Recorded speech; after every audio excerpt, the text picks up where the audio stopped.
Hey guys, my name is Tom and I'm the pilot behind Ginger the plane.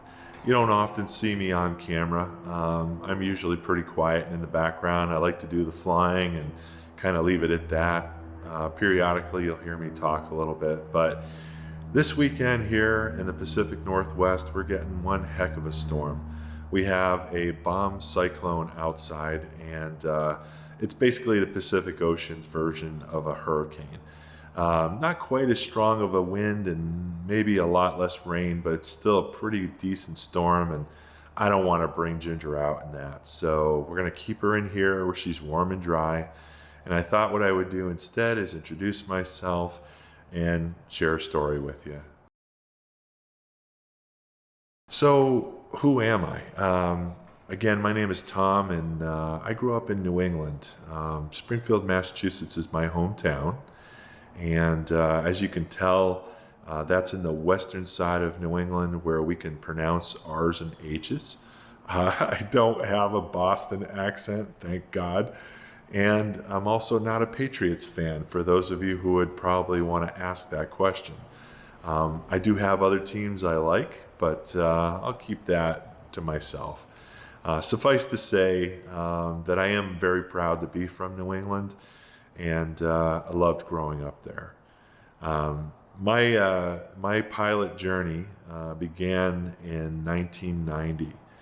That was the year that I learned to fly, and the airport where I learned at was Barnes Westfield Airfield. It's a small Air National Guard base located just northwest of Springfield, Mass. Great airport. They used to have A-10s there. Now I think they have F-15 Eagles, which I'm really jealous about because I love those. And it was a really very cool experience to be a student pilot in the pattern with A-10s. It was like having your own private air show. It was really cool. But this story relates to the end of my training when I reached that point where every pilot gets to, where you have to do your solo cross country. It's a 300-mile flight. It's a seminal event, and it's the last thing you have to do before you can take your check ride and earn your pilot's license. So my journey was mapped out with my flight instructor well in advance. We decided that I would fly from Westfield, Massachusetts to Sanford, Maine, from Sanford, Maine to Montpelier, Vermont, and from Montpelier, Vermont back to Westfield, Massachusetts. The great thing about this route of flight was that it would follow I-91 and the Connecticut River in the last leg.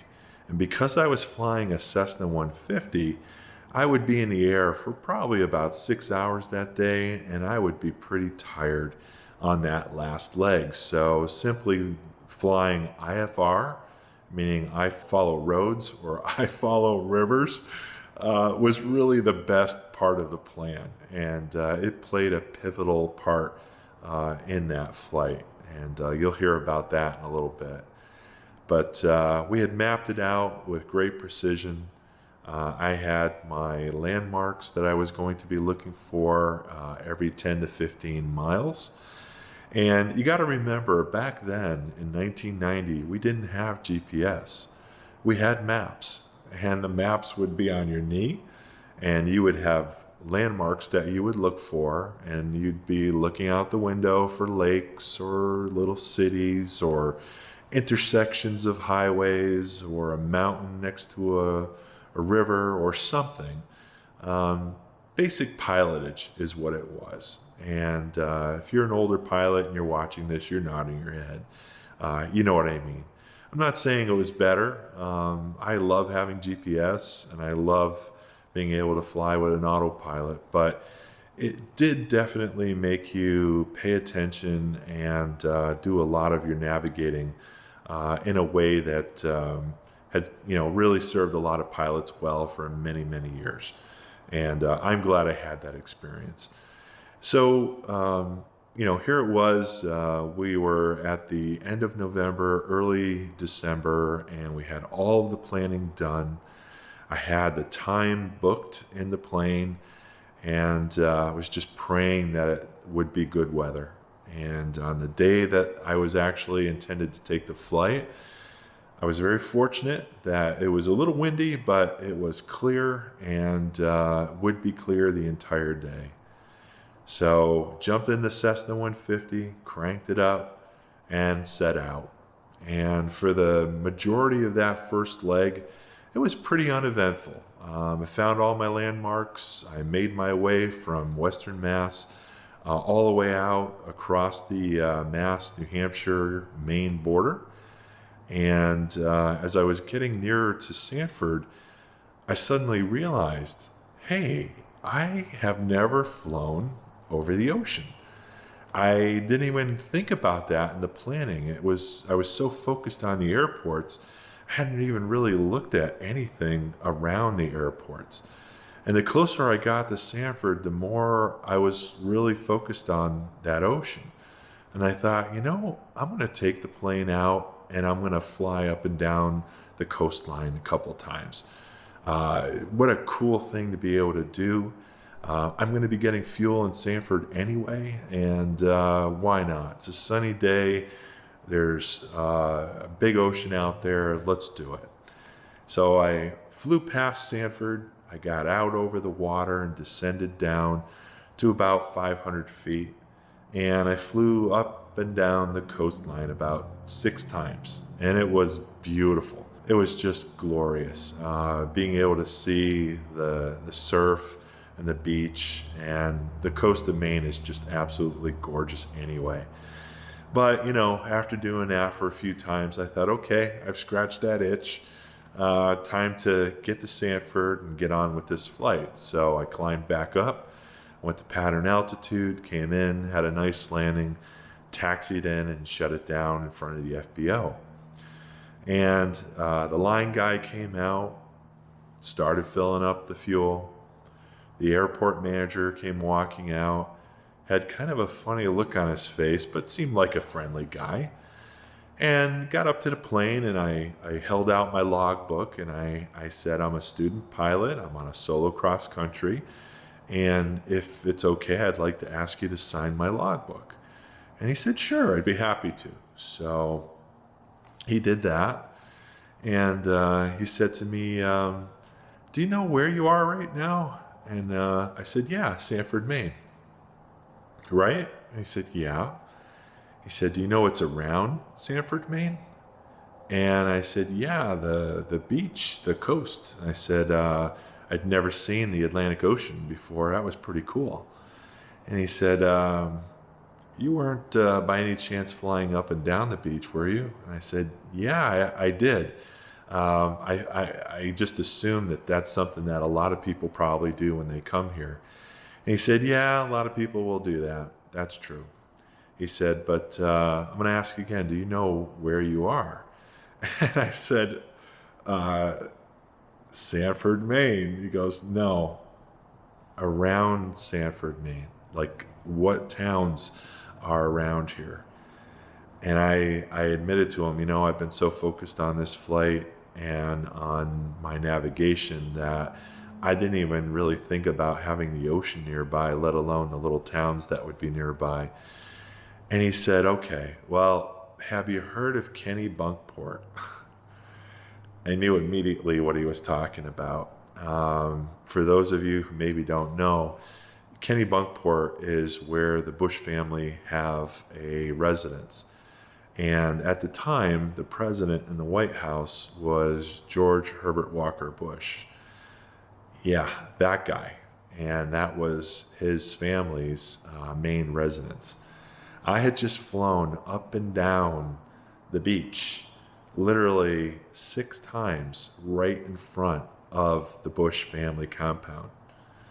And so I got a little shocked and a little bit scared. And, I was freaked out because I potentially had just done something really stupid and really bad. And I asked the airport manager, do you think I'm in trouble? And he said, I haven't heard from anybody. I would probably hear from the Secret Service if they were there, but I haven't seen you, and if I were you, I would just get on your way and finish up your flight, and I'm sure everything will be okay. So I'm glad he felt that way, but I was like thoroughly freaked out now. So I got in the plane and I cranked it up and I carried on.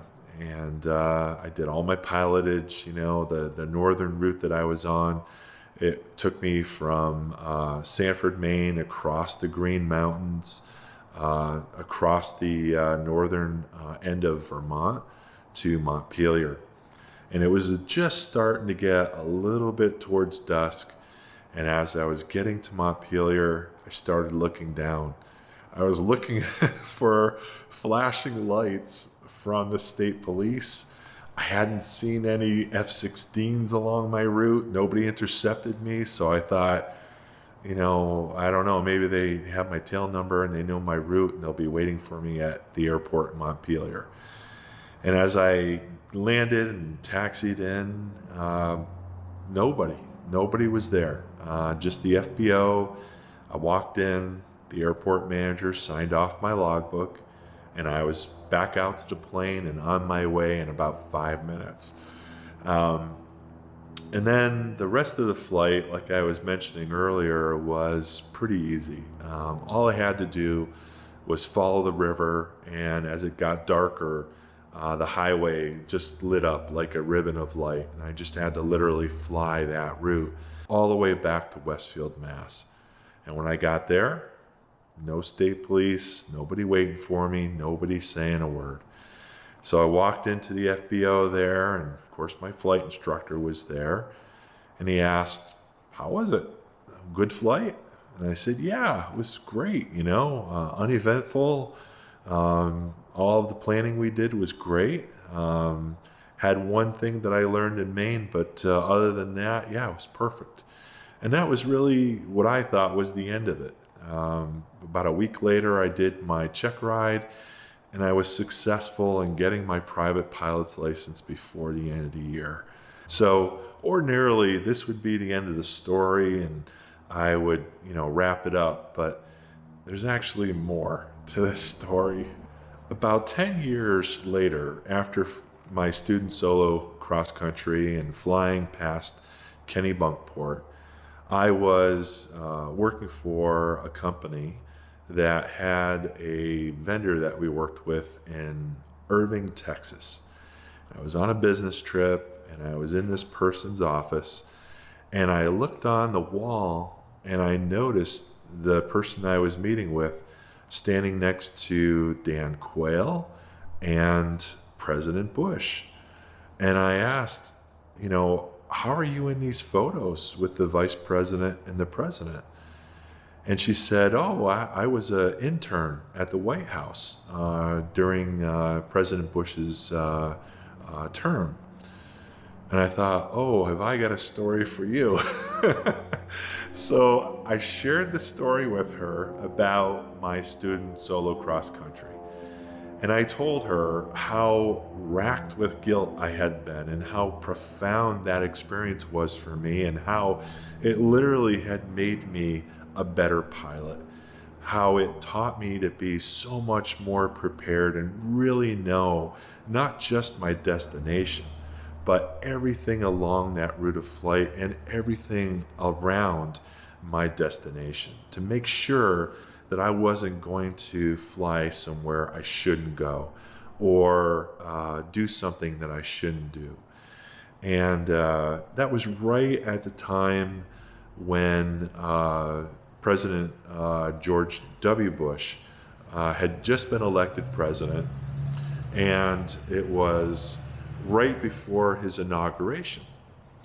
And so she said to me, well, as it happens, I am actually an invited guest to one of the inaugural balls. And you never know, because there's like 25 balls in the city of Washington. You never know who's going to show up. It could be the president. It could be the first lady. It could be a third cousin or a neighbor from 20 years ago that shows up at your inauguration ball. You just never know, she said, but I'll see who shows up, and I'll let you know. I'll get back to you. And I thought, okay. And then I got a phone call in early January, or I should say after the inauguration. It was like January 21st or 22nd. And I got a phone call from her. It turns out that Mrs. Bush, George Herbert Walker Bush's wife, Barbara, had been at the inauguration ball that my friend was at. And she told her the story. And Mrs. Bush could not have been more wonderful. She told her, honey, you tell him that if we had $1 for every time a little airplane flew by us in Kennebunkport, we would have donated so much money to charity, we could have probably ended world hunger. It happened every day, and as long as he voted for George, all is forgiven. So, needless to say, since January of 2000, I have finally slept good again. Sure that I wouldn't have an F-16 up on the side of my airplane or having FBI knocking on my door. And to the Bush family and to anyone watching this in any kind of authority position, I'm sorry. I know it was a long time ago, but this pilot learned something invaluable from that flight and that experience. And I think that's really the key takeaway in this whole thing. Did you learn something? Does it make you a better pilot? Are you safer? And are you, following all of the rules you should be? And that's really where I'm at. And that's the story. And I hope you found it entertaining. I certainly, haven't shared this with too many people. And now that it's on the internet, everybody will know. But I potentially busted a presidential TFR 32 years ago, and I'm here to say, don't do that. Anyway, thanks for listening to this video, and I hope you found it entertaining. If you like this video, please consider subscribing, hit the like button, and leave a comment. I really enjoy hearing from everybody. Even that one person who always gives me a thumbs down, thank you. I'm glad to know that you watch the videos too. And everybody, I'm hoping to have Ginger flying again in the next week. So hopefully we'll have a flying video for you next weekend. Thanks so much for watching, and safe skies and fair winds to all of you. Take care.